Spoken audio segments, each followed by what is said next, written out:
episode 25. This is Scimitar and Beaten to Death.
Next up is our interview for this week.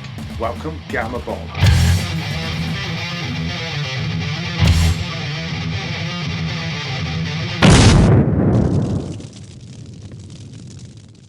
Okay, this week in the virtual studio, we welcome Gama Bomb. Welcome to the show, guys. Hey, how's it going, Neil? Good to have you on. Do you want to do some quick introductions? Because obviously no one can see your face. Yeah, sure. Well, I'm Philly, and Joe, who's on mute right now, is also on the call.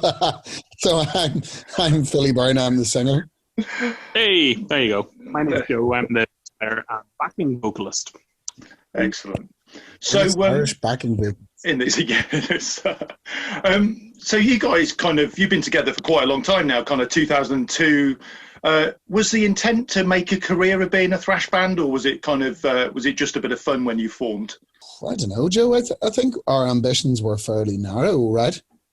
Yeah, definitely when we started out. Like everyone, that's the ambition is to do a gig and then, make a demo and do a t-shirt and stuff. But pretty earlier on, just before we made our first record, me and Philly and the other guys at the time were very much, if people keep handing us free beer, then let's keep going and doing gigs. And that's been our main purpose. Yeah, which has stood us in good stead, because I think, other bands of our, same era and same music and stuff, a lot of them kind of ended up quitting or going home because their expectations were unrealistic, whereas we always kind of come into it with the same thing, which was, having fun and getting some free holidays and stuff. Johnny Roach, John Roach has joined the call. What up, AR? How you doing? Do we need a video or not? No, we don't need a video. Needle's just on to be polite. Needles, no, nobody calls me chicken.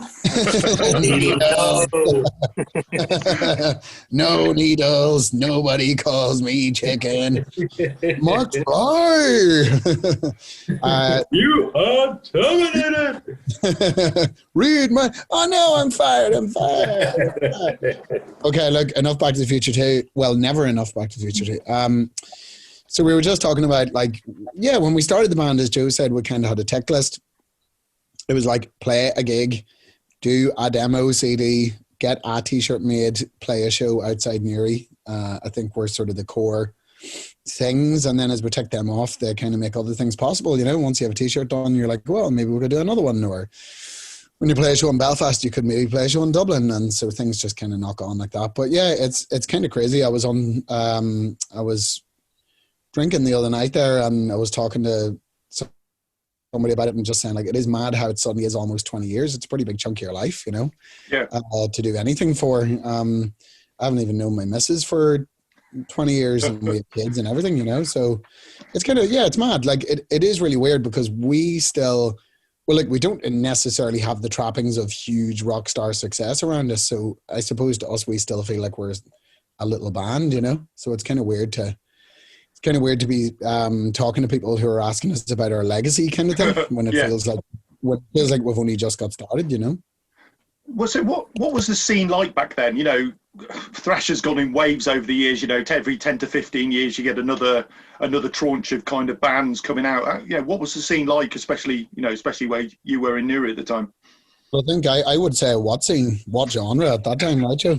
Definitely, back then, because we were from a rural town, and I guess it was the same all over Ireland, but Ireland was in kind of the wake of the 90s, so there were a lot of bands around playing a kind of load, reload type of kind of metal, and a kind of therapy type metal. There was a lot of stuff on pop punk because Ash were a big band. So locally, that was a big deal. There wasn't a whole bunch of really serious bands or even traditional metal bands.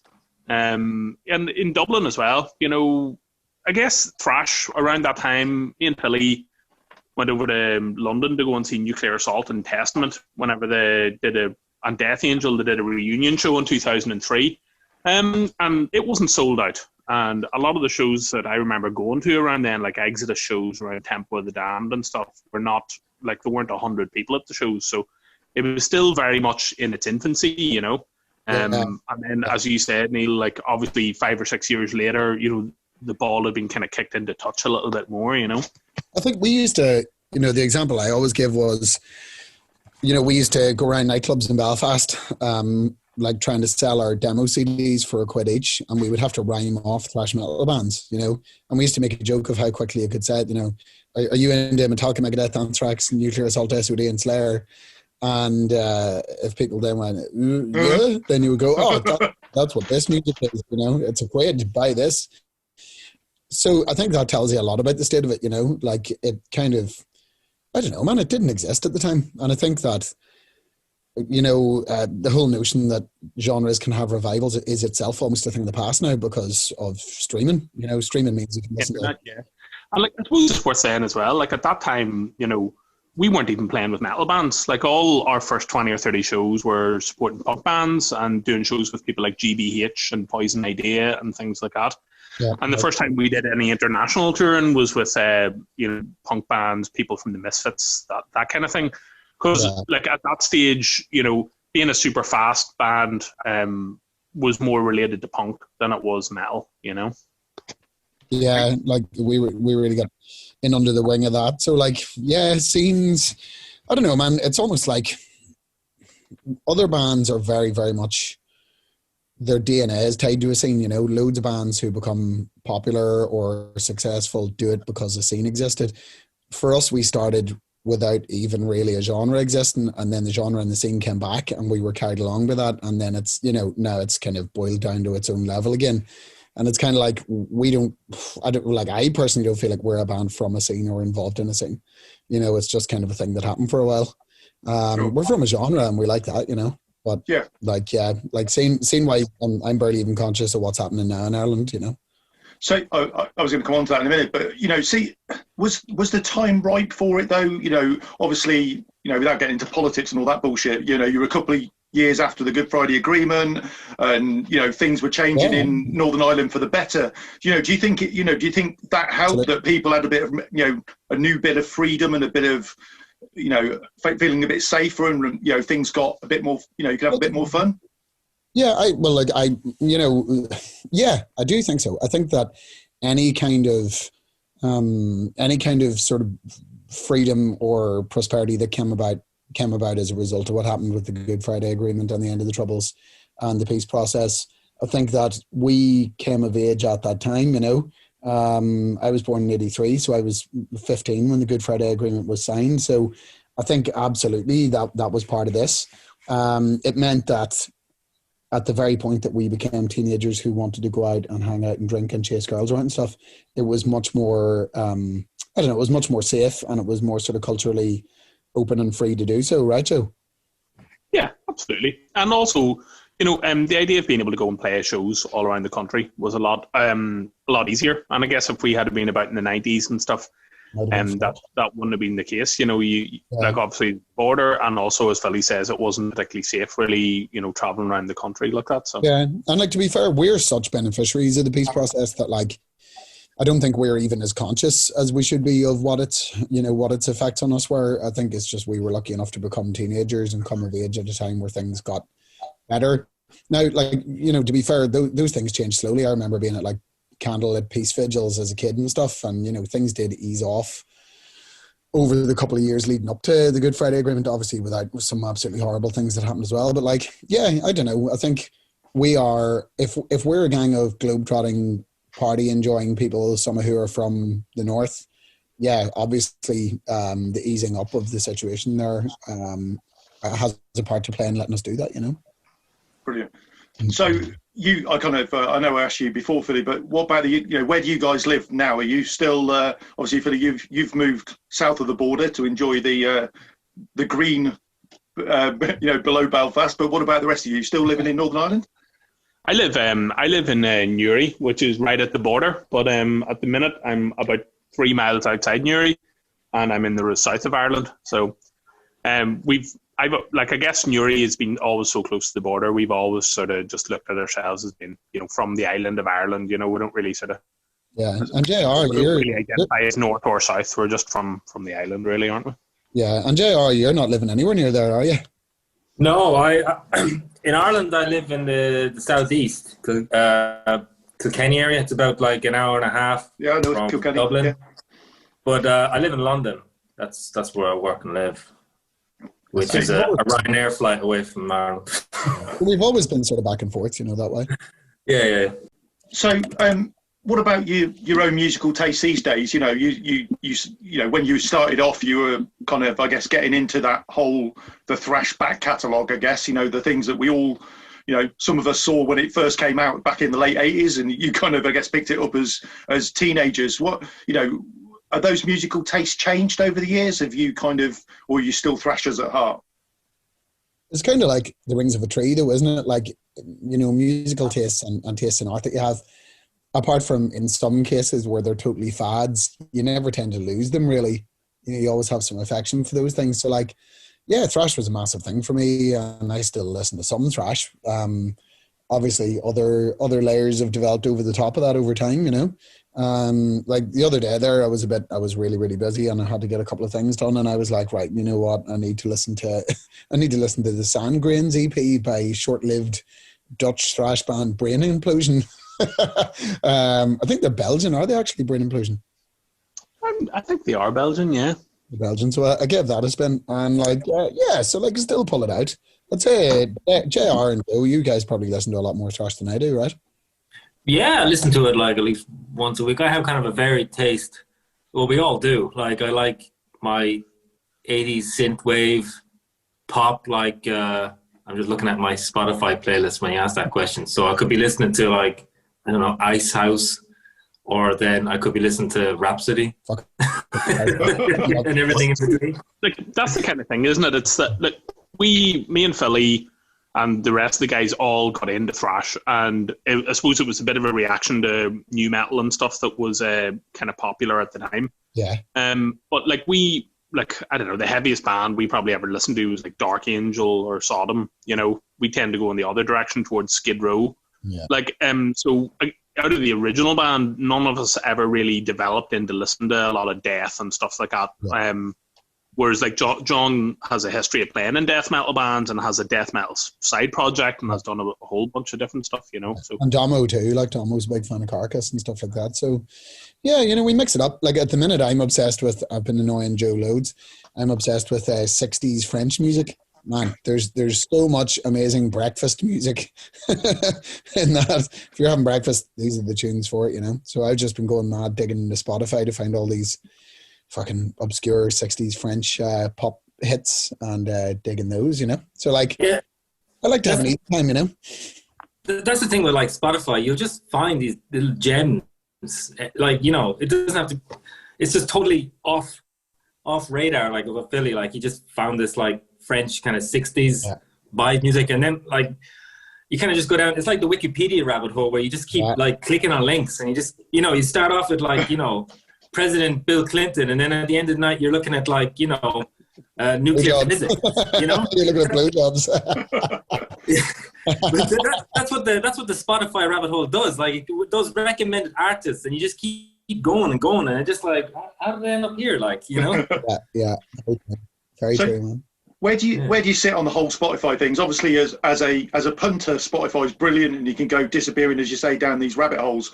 What about as a band? You know, is it, you know, I guess you've never had it because you've been kind of digital since day one in some ways. But do you know, is physical still important to you guys? Is getting physical merch as a fan and as a band really important still? Absolutely, I think it still is. You know, the main way that. Well, unless you're like a pop artist or like an artist with immense reach, it still is the main way that any kind of cult artist can get ahead, is physical sales and merch sales. You know, years ago when we were giving away albums for free and, you know, being very sort of vocal about streaming and stuff, I used to talk all the time about how someday the solution to this was going to be a platform where all this music would be hosted, and that platform would monetize it and pay the bands. You know, they would make money and they would pay the artists. 50%. But like, that's true. You know, that's it. In my techno optimism, I kind of miss the fact that it's another like bit of capitalistic exploitation. And like, yeah, bands don't, like, unless you have sweetheart deals or you have an amazing back catalogue, or, you know, you're a pop artist, whatever fucking dark alchemy they do, like, to get their streams. But like, yeah, like it's not necessarily a way for most artists to make or most cult artists to make a living. That said, though, you know, like, we're not living in the best of all possible worlds. So I think that the benefits of being seen on Spotify, especially with this new record, have been massive. Like, our reach is much bigger now, you know, and it's also great to be in a place where people will listen and come back to your music. I think on the likes of YouTube and stuff, people can hit you and run off. Whereas on Spotify, we've built up a really loyal audience of people who listen to us on the regs, you know. So I think, you know, it's ups and downs. It's like you have to play the ball where it lays, and Spotify is a place where we can get 50, 60,000 people a month listening to us, which is the first time we've ever been able to substantially say that, you know. Sure. And that does, you know, to put on a little nerdy hat, that does convert to people who buy t-shirts. It does convert to people who come to shows and, you know, look out for you and stuff. So, like, I was going to say, I think that very much sort of speaks though that our audience is getting older. Yeah. Like 10 years ago, everyone was probably, you know, listening to your Nuclear Assault albums on YouTube or whatever. And I think just because our audience have got a bit older, they tend to kind of prefer listening on Spotify instead of watching on YouTube and things like that, you know. Spotify ends up becoming your shop window. Is it still a bit of a frustration that you can't get those missing albums on there from Earache? Is that still a kind of a bane of contention? Yeah, look, I mean, of course it is. You know, if you go to if you like sort of go through the journey of making things in your life and then other people won't let people see those things, that's frustrating, you know. It's one of the things I would love to get sorted out, and you know, we do try and look into ways to get it fixed, and I'm sure someday it'll be grand. Yeah. But like, yeah, it's frustrating, of course. I mean, that music exists to be listened to. It doesn't exist. You know, that music doesn't exist to sit in a box. You know, you don't make art to hide it. You make it to give it to people and let them enjoy it. I think it's a shame, but at the same time, you know, whenever we started the band, and I keep using Nuclear Assault as a reference here, but you know, whenever we were listening to all those records, you couldn't easily find them, you know, and part of the journey of, you know, I suppose nowadays you can listen to anything you want, you know, on Spotify, apart from our albums and apart from Survive by Nuclear Assault or by Inheritance by Artillery. So it's a kind of thing that, like, I'm okay with the fact that people have to dig a little bit to find them, because they're there for people to listen to if people want to listen to them, you know, and like that's how it was whenever we got into it. I understand it's a massive inconvenience for some people, but you know, you're still getting to listen to it for free anyway, like, you know. So, sure, yeah. And like, you know, Tales is available. If you Google Tales from the Grave in Space download, the top result is the official download page, which is still live. So it's very much still hosted and is there, you know. Yeah, so look, it's a shame, but it's funny. I think back at the time that it happened, I was very like, oh my God, you know, we've lost so much. But like, we went and played in Japan, and we played quite a few songs from those records, and they went down fine. But when we played songs from the records that came out after that time, they went down much better. So it's like, you live and grow, you know. Like the music we're still making music that luckily a good proportion of people think is just as good, you know. So sure, and I guess it gives a little bit of a cult to it. You know, you've got to, as you say, it goes back to, you know, when I used to go to record shops and leafing through and, you know, trying to find those rarities that, you know, not everyone's got, and tape trading and all that sort of stuff as well. When you guys started kind of in Newry, you obviously got a river running through the city, but this, for the new album, you've kind of settled on a bit of sea shanties and some sea monsters. Where did all that come from? That's some good research there, Neil. You know all about the Clanroy River. Did you hear that, Joe? You dropping the Clanroy there? I wasn't going to pronounce it. I was going to call it the Newry River because I wasn't quite sure on pronunciation. But Clanroy, the Clanroy River. Yes, the maritime thing. Well, Joe, me and you have always had a bit of an interest in kind of ships and that kind of thing, haven't we? Yeah, definitely. And you know what it actually sort of goes back to for me? Like, obviously, there's a history, Newry being a port town, hearing about, you know, stories like that. We're big fans of John Carpenter's The Fog and stuff. Whenever I was over in California last year, went up to the Lighthouse, and I think it was around that time was when the movie The Lighthouse came out, and all these kind of things all kind of clamoured together. I was listening to Dark by Metal Church, and there's a song on it about the Franklin expedition, which was what the Terror was based on. Me and Philly started you know, researching that and finding out about, you know, the search for the Northwest Passage and stuff. And I guess that was just where our interest said, you know what, this would be a really cool idea. You know, and we were very much aware of the idea that we've kind of made like 7 albums. So eventually there has to be, you know, the Gama Bomb in Space album or whatever. So we're like, okay, now let's make a maritime record, you know. Yeah, and you know, I think from the other end at the same time, I was kind of taking in all this stuff. I read Moby Dick nearly 2 years ago now, which was like, no joke, I think it's the best book I've ever read, and it had a massive impact on me. And then, you know, again, I was watching The Lighthouse and I was reading these stories by William Hope Hodgson and stuff. And I think initially that idea wasn't going to go any further than having a song called Sea Savage, kind of about, you know, Captain Ahab, kind of Tales from the Black Freighter, sort of, you know, all these different things that I was wikiing and reading and watching. And once we had that song, kind of my head stayed in that same space. So we had like a song like Lords of the Hellfire Club, which is about the sort of Georgian the Georgian Blasphemy Society that existed here in Dublin and in London. And, you know, when we wrote a few other tunes, we wrote a song about the French Revolution, The Terror, which didn't end up on the album, a song called Heads Off. And, you know, so like unusually we ended up writing a couple of songs sort of set in historical periods that chimed with this maritime or horror kind of thing. And then I guess whenever it came to deciding on what to call the album and what way to theme the album, I think we all just kind of voted that Sea Savage was the most solid, you know. And it has this kind of Victorian plays and engravings and maps and sea monsters and the cover art and stuff. And I think it came together really well. It's kind of like and an excuse for you to dress up as well, Philly, which is obviously always something you've enjoyed doing. Well, man, I'll tell you this: there's not a lot of dressing up involved, because all those clothes we're wearing in the photo shoot for the album are my clothes. Well, Joe's clothes. We're all wearing our own clothes. Like those stripy t-shirts and shit are just our clothes. The only thing we had to do was order some of the hats. So yeah, man, any excuse for that, you know. Like dying to get back on tour now and just dress up in some outlandish shit. So, are any of you do you use the sea for pleasure? Are you kind of sailors or surfers or anything like that? Have you got any kind of other affiliations with the sea? Although it's pretty cold. It's pretty cold around your end. We're pretty drastically underqualified on that front. I swim in the sea for a chunk of the year whenever I can, and I tend to stop that in October because that's when it's warmest in October in Ireland. No, I think like during the summer there when we were really high, I started bothering the lads saying, let's go and do a fucking day skipper course. Let's go and learn how to use boats. I think there was a bit of you're inviting a drowning here, you know. Boats and beer don't mix. But yeah, I don't know. Like my dad has sailed.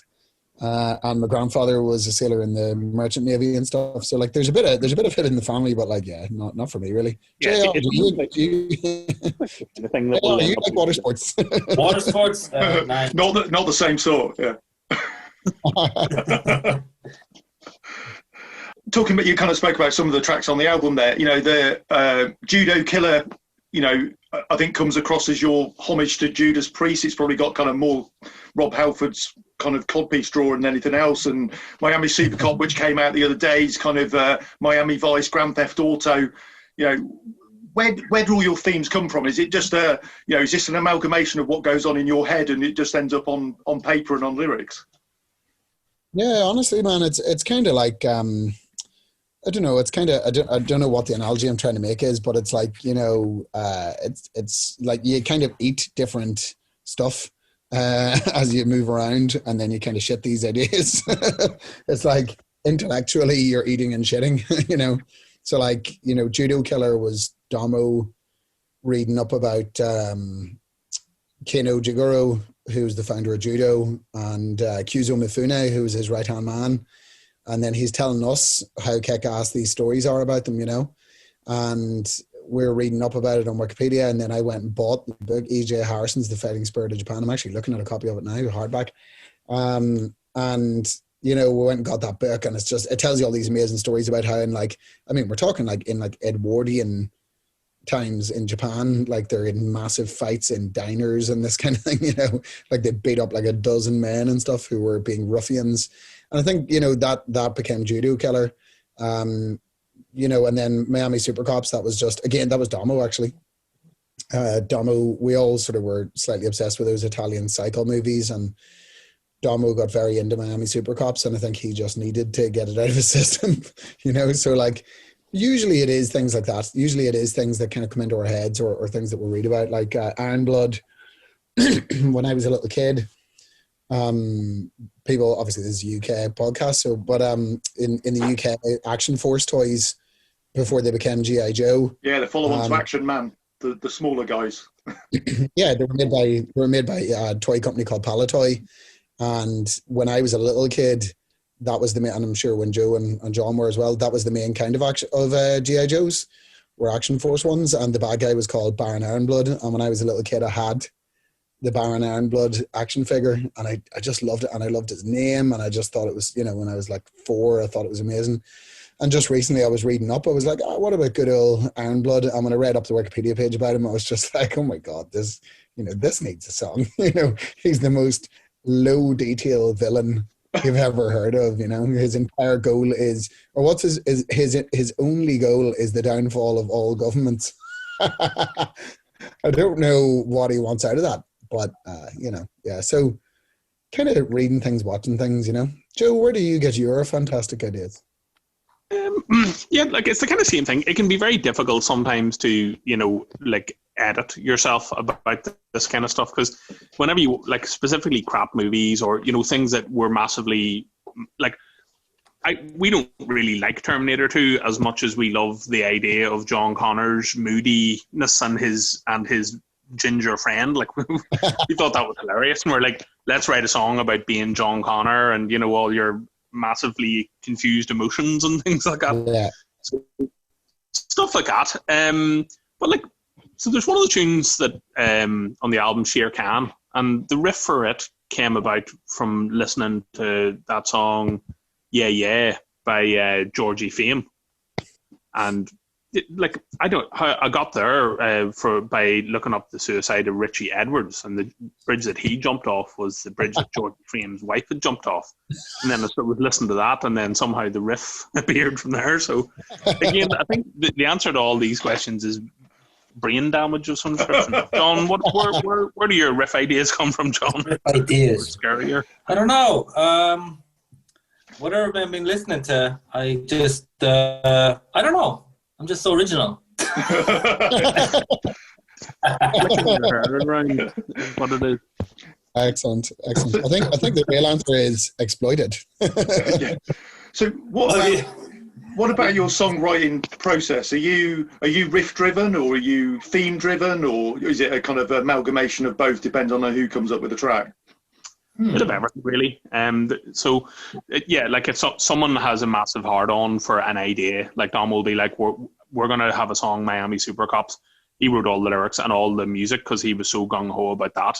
It was the same thing with She's Not My Mother, Todd, with me, because I was gung-ho about that. But yeah, like we've had song titles that have waited for like 3 or 4 albums to get used. They've definitely been on the list of things where you're like, oh yeah, we will have a song called that, Yeah. We're usually ideas and titles will survive, but I don't think there's ever been a musical idea that's got, if we write 15 songs for an album, the ones that don't make it onto the album don't get onto the next album. They all just go into the big book of Gama Bomb songs for when we do a reunion in 20 years and can't write songs. It'll be like, perfect, we've got millions of songs from back in the day we haven't used it. I was just going to say, the song you mentioned earlier on that didn't make the album, that's not likely to see the light of day until, I turn up in my Zimmer frame in my 70s and come see what you're doing. Is that, or are you? I think Joe said he gave that song to somebody else. Did you, Joe? I have a band, a left-handed band of other left-handed guitar players, and we were thinking about using that, but if we do, it'll probably end up having different lyrics. I don't know. Like, as I said, like going back to the first record and first demo, there's been a back catalogue of songs. We had a song that me and Philly started writing once called The Potato Murders, about someone who killed someone with blunt potatoes, and we had to stop writing that because we thought it was too funny. So it's sitting there. I was just saying that, when it comes to songwriting, we're fairly ruthless self-editors, things that don't make the cut. I do occasionally think to myself about as Joe said, titles and lyrical ideas that I'd like to bring back, you know. Like Give Me Leather, for example, from our last album, that song, that was a title that I wrote down when we made Tales from the Grave in Space. So, you know, things do percolate and come back, you know. And we definitely, I mean, geez, if I had to throw out 15 song titles immediately, I'd have them all to hand, you know. So this album, when was it recorded? Did you get it all done before COVID hit, or has this been a kind of an overlap of the COVID situation? How this happened was we got an offer from our label Prosthetic, and they wanted the album kind of delivered in May or June originally. And I don't think we had any songs written by then. And then I think in January we just started writing songs, and we started writing. I think we write like 19 songs or something really fast. Like I just remember like the songwriting being really quick, and then we kind of just perfected it and all that. And then when we started recording it, we didn't have a drummer, so we started looking for drummers, and we got James, he was a fan of the band, and he really wanted to record drums and play with us, but record drums for the album. And he did that in Poland. And we did all the tracking at home, in all our homes. And Domo, who produced the album, he had this kind of a video software that kind of like assists us in recording in our homes. Mm-hmm. And that's that. Okay. It made it more doable, yeah. So you've gone pretty DIY then. Is that always been the case, or have you done the big studio and locked yourselves all together for extended periods of time, or is that just not the way you work? We always did that prior. So Scott was our producer. We used to always go to, what part of the UK is he from again, Joe? He's Cheshire? from Suffolk. Okay, that's it, Suffolk. Or that area. We used to always go up to his place. But since with COVID and we got better at recording at home, we always did demos and all that, but we just got better and better at doing it. And Dom was he's probably the best at doing it. And we just kind of learned from him, and he just showed us how to do it all, like the basics of recording. There has been a bit of the last couple of records, there's always been we should really just become independent, because back whenever we started with Eric, it was very much, they would rent us a cottage. We would hang around there for, 4 or 5 weeks, drinking beer and, playing the Dawn of the Dead board game and stuff, Like, older you get, everyone's got families. And outside of that, people probably don't really want to go and spend 4 weeks living in the middle of nowhere. Yeah. So it made sense for us to do it. And also, whenever we signed with Prosthetic, they were very much like, right, you've made 6 records or whatever with Scott Atkins, it's time to try a different producer. So we just said, right, okay, let's bite the bullet. And I suppose the other thing was necessity. Because of the COVID thing, we couldn't go anywhere and do anything. If it wasn't for James having a studio in Warsaw, we would probably still be sitting around trying to do it now, Yeah. I think there's been a creep towards sort of being more independent in how we make records, like over the last, even since we made like Citizen Brain, there's always been tiny bits of guitar getting recorded at home and stuff, right? So we've kind of always been headed in that direction. I think it's great though. It's a really good sign for longevity that we're able to do this for ourselves, And what about the kind of the band dynamics of that? Do you, I guess that means you, apart from when touring, you guys spend less time, other than, when you was 2002, 2003, you were living in each other's pockets. Does that change the dynamics a bit, or have you, using social media and all that stuff, and do you kind of still have that kind of band group chat and all that sort of stuff that keeps those dynamics alive and brings the new members into the fold a bit? Yeah, it's definitely hard, man. There hasn't been a new member of the band in a long time. We've only actually lost members. Like James obviously works with us as a pal or whatever. I don't know. It's kind of sad in a way, because back in the day, when you tour loads, you're in each other's pockets and you're young, and there's very little else in life to get in the way of that, Whereas you get a bit older and you get a bit of responsibility and stuff, and that does, that does come between you and living the dream to some extent. But like, I think, we're still all really solid mates, and that is the most important thing in the band, I think, like making records is stressful, but like we still come out of it every time, like as pals. And like I said the other night there, myself and Domo and JR were on, like we were doing an interview with the podcast, and the poor dude just stopped talking after a while because we just started talking shite to each other and having a laugh for like half an hour, you know. We were just telling tour stories about all the times people shot themselves and stuff. And like that stuff still holds you together, you know. I think the band 10 years ago was very much like these are your best mates who you work with, where you see them every day. And now I think it's kind of like your best mates where you see them every couple of months, but things are exactly the same as the last time you saw each other, you know, which is how I think it's how, you know, you have a proper friendship, you know. Yeah. Well, it's something as well that we like, we're conscious of wanting to, you know, keep on top of it, you know, and try and like, it's like maintaining friendships is just as important to us as anything else to do with the band. And there are a lot of bands out there, without naming names, of our contemporaries and stuff, who the people in the band don't have particularly close friendships, you know, or, you know, have like strained friendships and stuff, you know. And I don't think we'd be able to do that. You know, if two people in the band weren't speaking to each other, I don't think we'd be able to record or do anything. You know, we're very much like, let's sort everything out so that we can be friends first and foremost, and then we'll get good music out of it, you know. And to be honest, we're kind of sensitive souls as well. Anytime anybody's nose is out of joint, we all get a bit sad and hurt and stuff. You know, we actually are a bunch of freaking softies. Like, there's not a lot of aggro in the band. Like, there's a lot of sad lads. We're a lot of wimps. Yeah, but I mean, you can tell that by listening to us and looking at us. So that shouldn't be too much. I think as well as this is that we consciously know we won't earn a living out of this. And as what Joe said, a lot of our contemporaries, you know, they get pissed off because most of it's got to do with money. Sure. You know, and their dirty laundry comes out. An example would be, and it's in public, I think the bass player Testament, he kind of just like got so pissed off that two of the other members were making like, I don't know, $100,000 a year, and he was only earning like 25,000 a year. And they were going on like first class on the plane, and he's like going on economy, and he just got like, he got fed up that, like, you know, he wasn't earning anything. So, you know, it was more like money first, you know, when you kind of... That's a huge issue with like so many of those bands, you know, where it's like, you know, like all outside of Metallica, every single one of those bands, like Slayer, split up because of financial disagreements, you know? Like, that's why Dave Lombardo left, and that's why, you know, Tom Araya said, right, I'm quitting, because, you know, there were financial irregularities. The same with like Anthrax. They have like a guy playing lead guitar who they can pay $200 a show or whatever to, instead of having to get Dan Spitz there, you know? And it's the same with Testament, or like all those bands.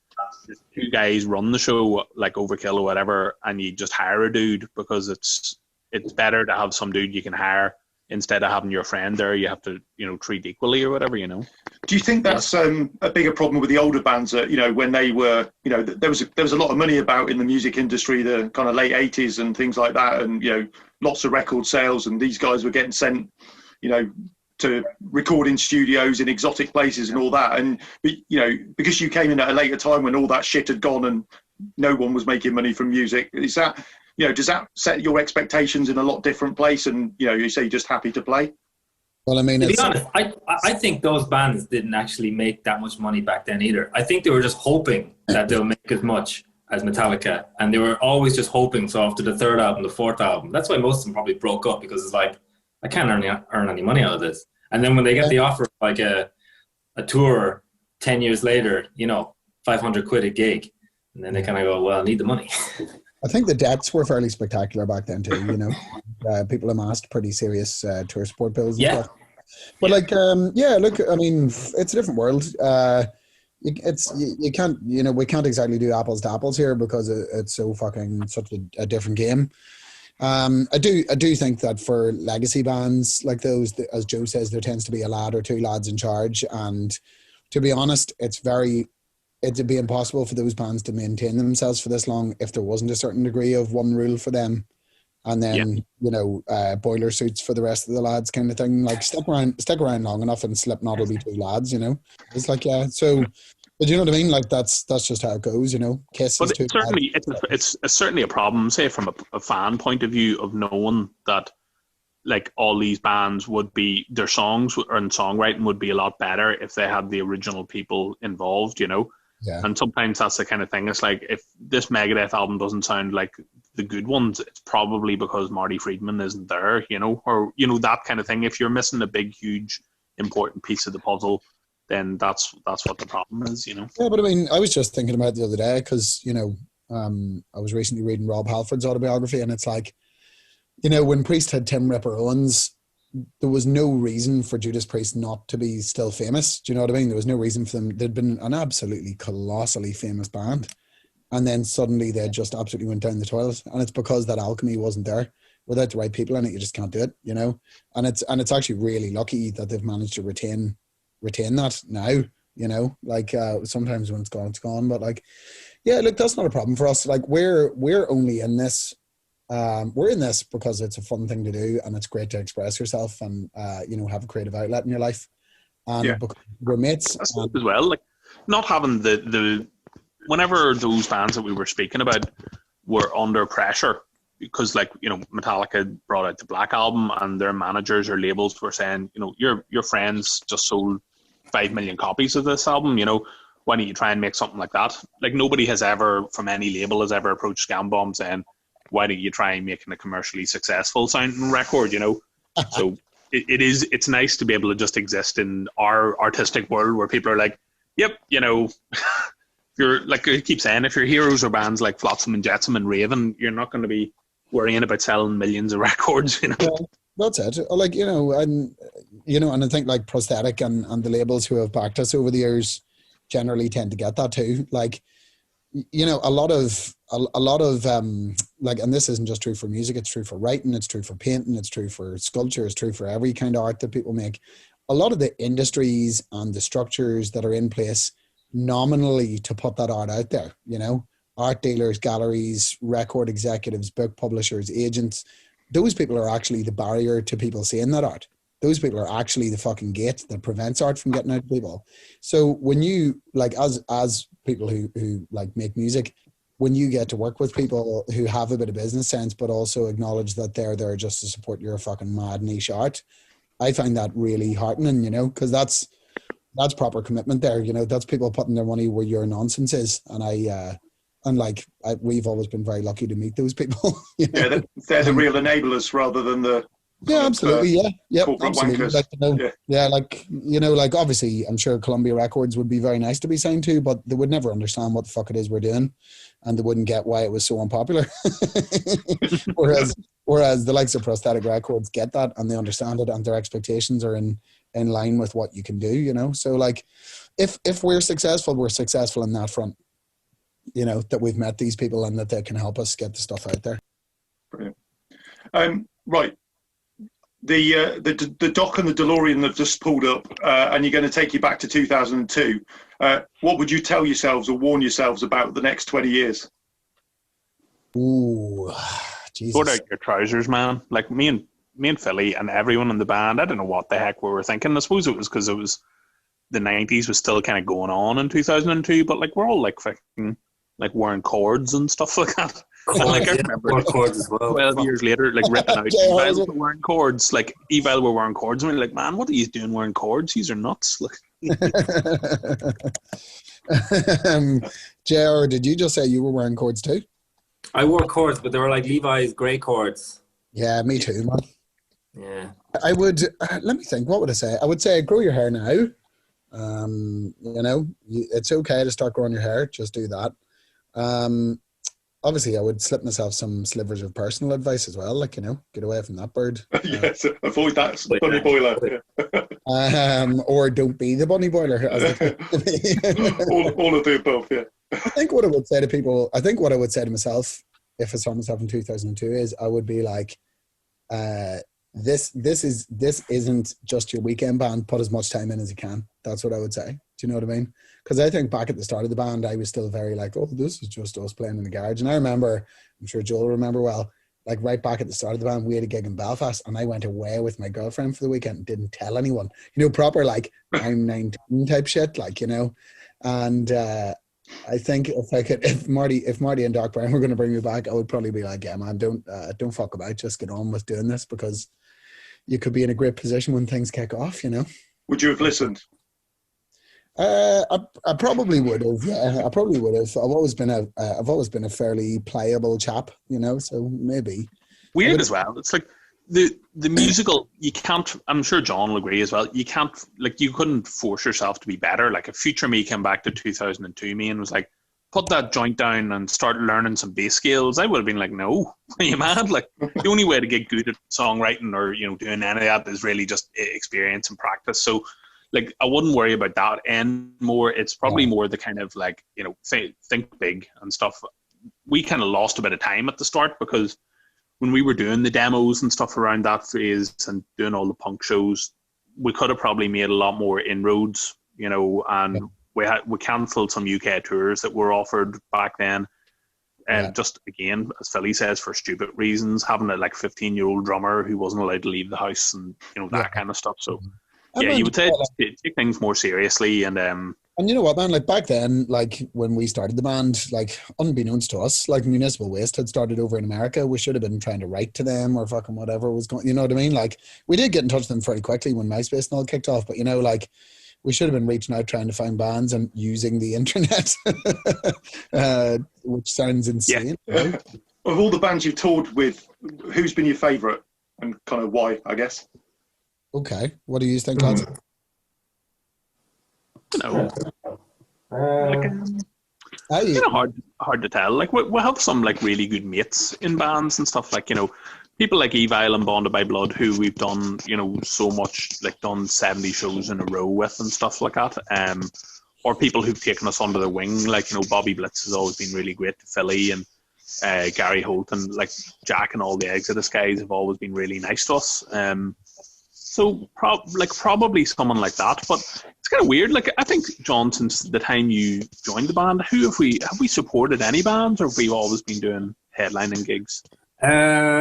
We did joint kind of tours. So the joint tours were like with Onslaught, Dark Funeral, Artillery. Yes. And the rest were all just festivals and stuff like that, you know? Yeah. Most of them were just all headlining, you know? Yeah. Because we're so fucking amazingly famous. I think, like, for me, I would say Overkill were probably the ones that had the biggest impact. Like, you know, we toured in Europe with them and we toured in America with them, and it was just a different level. And, you know, as Joe was saying, personally, they were amazing. Like, all the guys in Overkill were lovely, but particularly Blitz was just, you know, a real revelation as a person and as a frontman and stuff. So, like, yeah, I think that had the biggest impact on me personally, because I'd barely listened to Overkill before we toured with them, and then I became insanely into them, you know. I think Exodus as well, when we toured with them, they were just really, really cool guys, and, like, we still have that good friendship with them. And I think Artillery were great, because Artillery was like going on tour with a bunch of lads who, you know, like to drink tea and have a chat. You know, it was an incredibly relaxed environment to tour in. Yeah, and, they're very polite Danish. Yeah, they were, like, incredibly civilized. They loved a drink and a laugh, but completely within Danish sensible limits. I can't even remember how the bass player, but I don't think I've even heard him speak. Yeah, he was quite good. Like, but yeah, they were great, really, really good. The two brothers and stuff were just like, it was like they were the dads of the tour bus, you know. It was a very stable environment. Yeah, which is a lot more fun than it sounds. So what about in the other direction? Is there any kind of band out there that you think you should really love and you think you should be really into, but you just don't get? As in, like, bands that I should... Yeah, like, I mean, look, I'm the last man to be asking about this shit, because, like, you know, most modern thrash bands, I have no idea what the fuck's going on there. Like, you know, I don't really... Modern metal. Like, you know, I'm sure we all went to go independently go and see Slayer's last tour and stuff, and we're like, Obituary, that's kind of cool, or like Anthrax were great, but, like, I don't understand Lamb of God or any of that sort of music. It's just kind of, it's like someone, it's like Panther without any good guitar playing or anything. You're just like, what is going on? Is this? Yeah, I just saw them and was like, okay, right, that's a type of music that doesn't go in my ear or whatever. And I didn't see them, but, like, there recently when people were talking about Five Finger Death Punch, I listened to a few of their songs and I was like, the fuck is this? Like, no, they definitely don't need my charity. They're Egypts, so they don't need. They're rich as Nazis. I don't think we listen to any bands that have like neck tattoos. That's it, man. Neck tattoos. It's a warning sign, isn't it? Yeah, it's like we don't listen to bands that have neck tattoos. We might have an exception for like Cro-Mags or something like that, but for but the kind of I don't know, Instagram kind of account neck tattoo shit. We're not into that. Or I'm not really into that. Is that a filter I can put on Spotify? There must be, just can you exclude all bands with it? They should do. Yeah, like the only modern metal bands I've really like enjoyed and got behind in anyway are like Ghost. I really like Ghost, and like I've always quite liked Rammstein, and that's kind of about it, really. Is that because of the band? I love there's a band called Sacred Rage from Greece, and they're brilliant. They're kind of like a mix between like Rush and Megadeth. Yeah, they're like, really. I think it's Sacral. They're really great. Sacral Rage. Yeah, Sacral Rage, and there's a band from America, Visigoth. But like again, it's kind of like what you're looking for there is a band who sound exactly like 1985 Iron Maiden or something. It's not as if you're going to hear this thing that's going to completely say, oh my god, this is completely new and amazing. Yeah, that's it. I mean, there's very few. I don't know. Yeah, I'm sure there are metal bands doing totally new things, but like that's a boat for young boys to jump on. But I put that in my like whenever I listen to, I love Tears for Fears and stuff, same as the rest of the dudes. And the bands that the 80s type stuff that I listen to, I look for is that bands like Ice Choir who are sounding exactly like 1985. Yeah. As if then this is great songwriting. Let's hear some James Bay or whatever. You know what though? That's a consequence of being the age we are and stuff as well. Your music taste fucking calcifies and that kind of thing. Like I've spent ages listening to the new Springsteen album, so like it's a great album. It's a fucking great album. But that's where we're at. That's where we're at in life, man. Is that the Thrashers curse? That you try and do something different and everyone slags it off. And if you don't do something different, everyone slags it off, and it's not as good as Is that that seems to be a kind of a problem, especially in our genre. Well, look, I think I think there is a lot. That is a problem. However, I think our natural instinct is that we hold very closely to our own style. Like, so say on this record, we had a lot of back and forth in politics and even argy-bargy over songs that seemed to be pushing the boat out, which we then like politically got onto the album. And then got released like singles like Shere Khan, which to me, like, I don't know, you lads, to me, that's like one of the most different songs we've ever done. And yet when it came out, people's perception, I would say about 4 out of 10 people didn't notice that it was any different from the other music. And like, so like, I think there's, and I don't begrudge that or whatever. I just think it's interesting because like, we're still very much within a genre. And it's there's definitely a thing with like, like death metal music. You can have a band like Gruesome or someone who sounds exactly like Altars of Madness by Morbid Angel or something like that, or something that sounds exactly like Human by Death, and people be like, this is awesome. Whereas if you do it the other way around and someone brought out something that sounded like Persistence of Time, people be like, oh, this is rehashing the 80s. So I think there is probably a wee bit of unkindness towards thrash that like maybe Death and stuff, or like especially southern rock and stuff can get away with.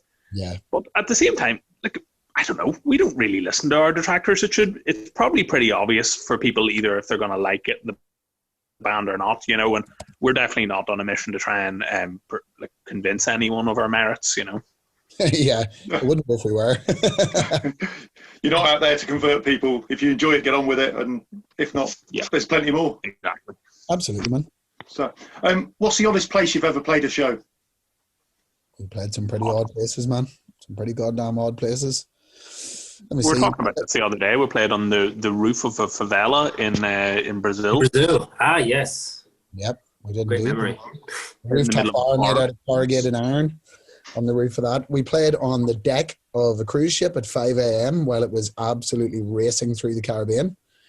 Was that one of those 7,000 tons of metal? It was, yes. Yeah. So we got on last minute because somebody cancelled and we got in. And one of our slots was 5:30 a.m. We got up out of bed, we went and played the show, and it was one of the greatest shows ever. Loads of people got out of bed and came to see us, and people from Muni Waste and Riot were there, and loads of other bands. Just or Rage, was it, Joe? Or and Hellstar, and like a lot of bands came to see us and stuff. And it was just loads of bands, really. Loads of bands, Uriah Heep, and it was just like. Yeah, it was just kind of an amazing thing. We've also played in unbelievably shit places. In Amarillo in Texas, we played in like an abandoned bookshop that people were squatting in, and there were bed sheets covered in shit, and nobody came to the show, and it was all a man and his dog, exactly like we were describing in Bad News there. A man and his dog came to the gig, and I still have a photo of we were supporting Evil, and I have a picture of that dog on stage with Evil. Like. Oh yeah, that's right. The dog went up on stage. Right. Yeah, that's weird places, man. We played in the cinema, and we were supported by Indiana Jones and the Kingdom of the Crystal Skull in rural Germany. And we had to leave the cinema because me and Philly were big indie nerds, and we wanted to go and see the film in English, and so we had to leave the cinema while Indiana Jones was on, and then come in after the thing and played our arduous set. Yeah, that's right. Arduous is the word. Right, finally, pimp yourselves out. Release date, shout outs, any other shameless plugs you want to get in for anyone who's listening to this? Yeah, sure. Sorry. Play the album. And just loads of bands. Our new album, Sea Savage, comes out on December 4th on Prosthetic Records, and it's coming out worldwide. You can listen to the singles, which were called Sea Savage, Miami Super Cops, and Shere Khan. They're streaming everywhere now. And you can check us out on Facebook at Gama Bomb, Twitter at Gama Bomb, and Instagram at Gama Bomb Thrash, because somebody else took Gama Bomb, didn't they? Somebody else has it, don't they? You know who you are. Bastards. So yeah, I mean, check us out there. Buy our tatty merch, and yeah, we have albums for free. So give them a download if you like that sort of thing. Yep, absolutely. Don't forget that you can still download our album Tales from the Grave in Space for free. Just look up Tales from the Grave in Space, download, and go ahead and do that, because it's not on any streaming platforms. Perfect. Guys, thanks for spending time with me. Good luck with the album. Hopefully see you guys live again sometime in the not too distant future, when we've all been injected with something that makes us all invincible. Hope so. Oh, yeah. Hope so. Oh, yeah. Thank you very much, bud. Thanks, Neil. Cheers, guys.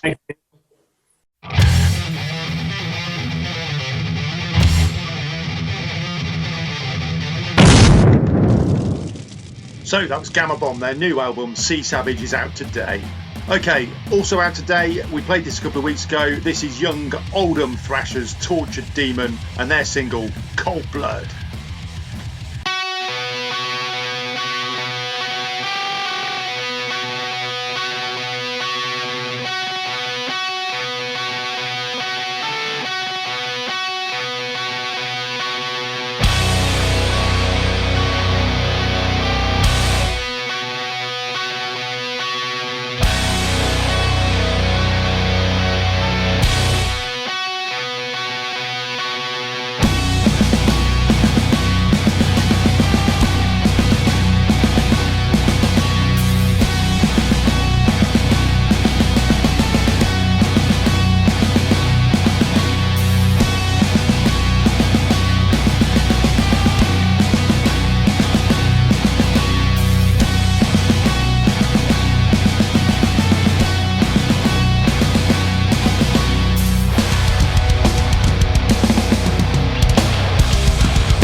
Okay, next up is a little tease from our friends at Hellfekted. This is the first minute of their new single that's out tomorrow. This is Method of Destruction. The future, only the destruction.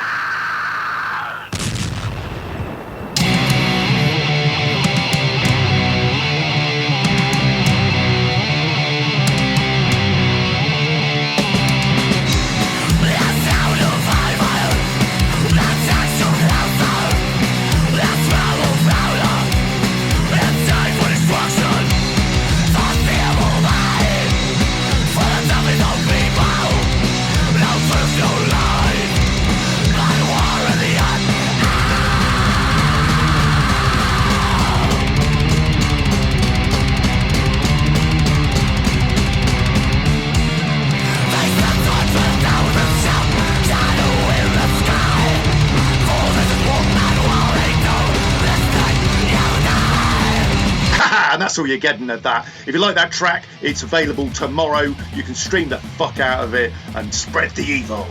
Okay, that's it for this episode. See you next time. Thanks for listening. Oh, and Mel, there's a loud bang coming, so don't wee yourself.